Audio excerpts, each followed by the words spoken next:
forest. And the Lord says in Isaiah chapter 44 verse 3, oh yeah,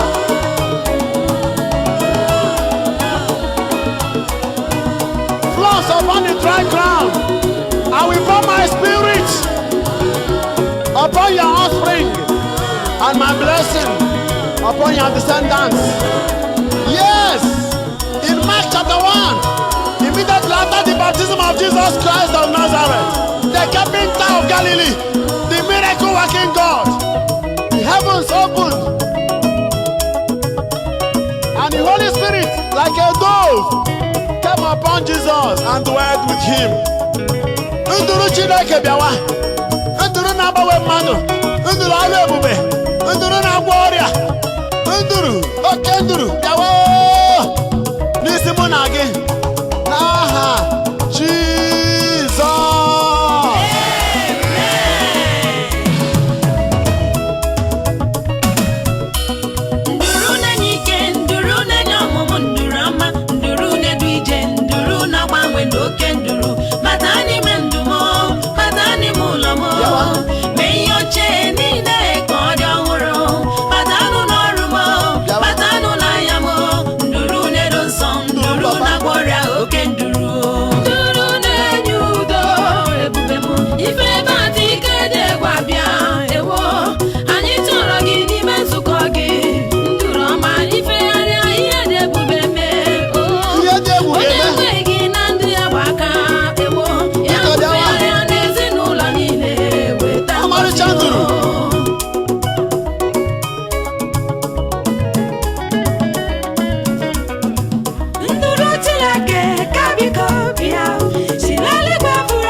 Ministry, the ozone layer of adoration ministry.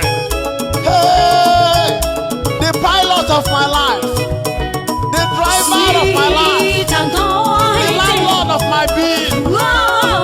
Holy Ghost, with you I can move every mountain and trample on scorpions. Holy Ghost, in your infallibility, even though I walk through the valley of shadow of death, I shall not fear. As you enjoy the unicity.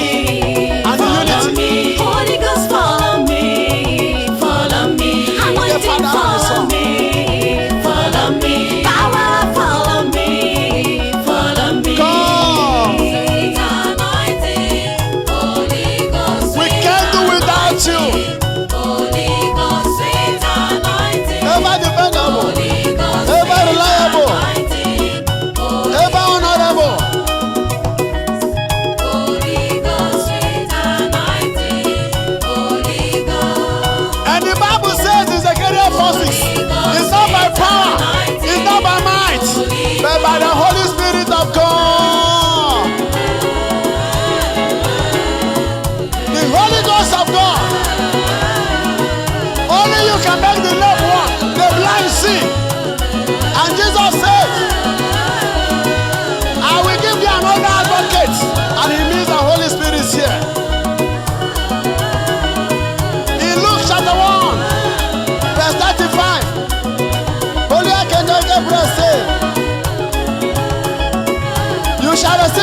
Spirit. The Holy Spirit will come upon you. And the power of the Most High God will overshadow you. That's the message of the gay prayer for Mary.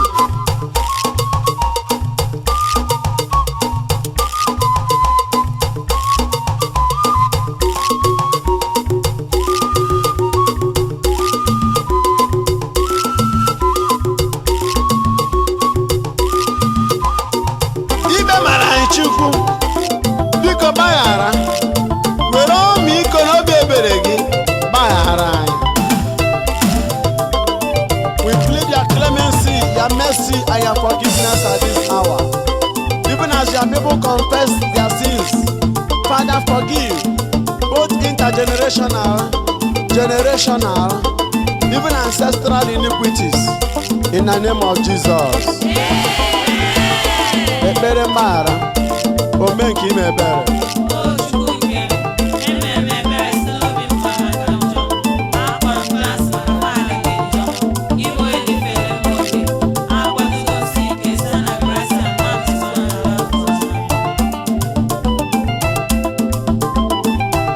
The Lord Jesus Christ reconciled the world to himself and sent the Holy Spirit among us for the forgiveness of sins through the ministry of the church.